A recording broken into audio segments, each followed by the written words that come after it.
first day of fire happened on August the 10th and 11th last year, where a social media group coordinated farmers to burn both pasture and forest areas to demonstrate their approval of the anti-environmental policies the government has been implementing in Brazil. People have been evacuated from homes and campsites near the Marseille region of France as fierce fires rage across the area. It's just one of many wildfires burning in Europe as summer temperatures rise. Hermione G reports. Hot weather across Europe has been causing problems for fire crews as they battle wildfires. On the coast near Marseille in southern France, firefighters were trying to contain outbreaks being whipped up by strong winds. More than 800 hectares have already been affected. Late on Tuesday night, campers were told to evacuate onto the beach to avoid the encroaching flames. They were caught off guard. Anyway, it's going really, really fast. Look at the wind. You see the smoke. It's going crazy fast. At first you could see flames in the distance, and then it was getting closer and closer, and we saw flames that were 50 meters away from the house, and they were 20 meters high. Central Italy in the Abruzzo region, the battle to contain wildfires has been going on for several days. Firefighters have increased their efforts to combat a wildfire that's approaching a residential area of L'Aquila. The blaze, which is suspected to be an arson, is one of several forest fires currently raging in Italy in the intense summer heat.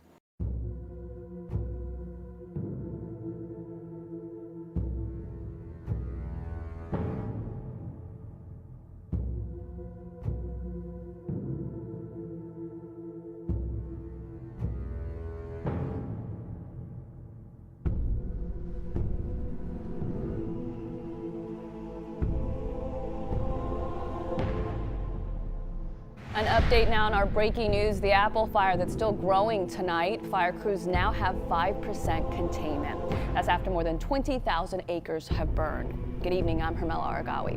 And I'm Leslie Marin. Well, flames are spreading deeper into the San Bernardino National Forest. The containment has gone up, but this fire is still continuing to grow. That's right, CBS 2's Desmond Shaw is overhead in Sky 2. Desmond. Yeah, Leslie and Hermel, I wanted to zoom in on this fire right here. This is the closest fire we've seen to some homes. This is deep down in the canyon in the Cherry Valley area near where the fire kind of started.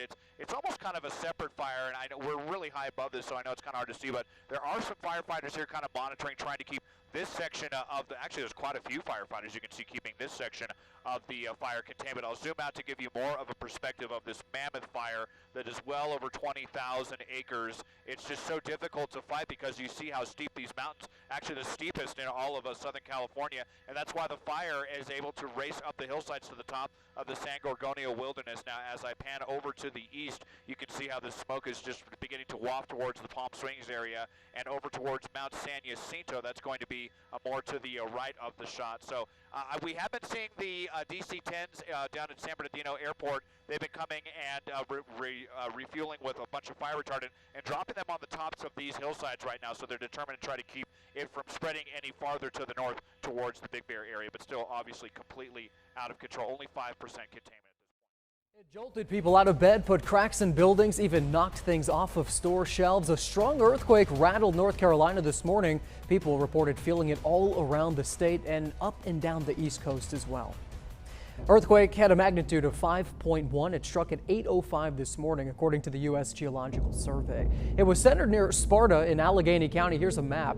The National Weather Service says this is the largest earthquake in North Carolina in more than 100 years. In 1916, a 5.5 magnitude earthquake happened near Skyland, right outside of Asheville. We're here in Allegheny County, where for the first time a state of emergency has been declared for an earthquake after that historic 5.1 magnitude shook neighbors here earlier this morning. Now we're here in the town of Sparta, where thankfully no major injuries were reported, but some major damage has been called in, including here at this home where thankfully two sisters were able to get out alive, but not before part of their chimney fell onto the backyard. Now today we rode around with the town's mayor to not only survey damage, but also check in on neighbors. I'm still in shock. I've never, ever, ever felt an earthquake. Each one, including Mayor Wes Brinegar, replays the moments. About 8:08 this morning, laying in bed asleep. It was like a slow rumble, like a wave of rumbles coming. You could hear it from a distance before it hit. And it felt like one of those wave machines. Just kind of lifts you up off the ground a little bit and then sets you right back down. On Sunday, crews worked to repair this road after the earthquake caused an underground water break and split the road open. Like you can just feel the energy. A feeling described like a roller coaster. It's terrifying. For River Brooks. Yeah. I mean, no control, you can't do nothing, just run, I guess. The quake caught on camera at his family's salon until it was knocked off the shelf. Here at this Food Lion, food littered the aisles. Roger Wimmer felt it at his house, too. Just big windows, and they were all just shaking like this right here, and I just knew they was coming out.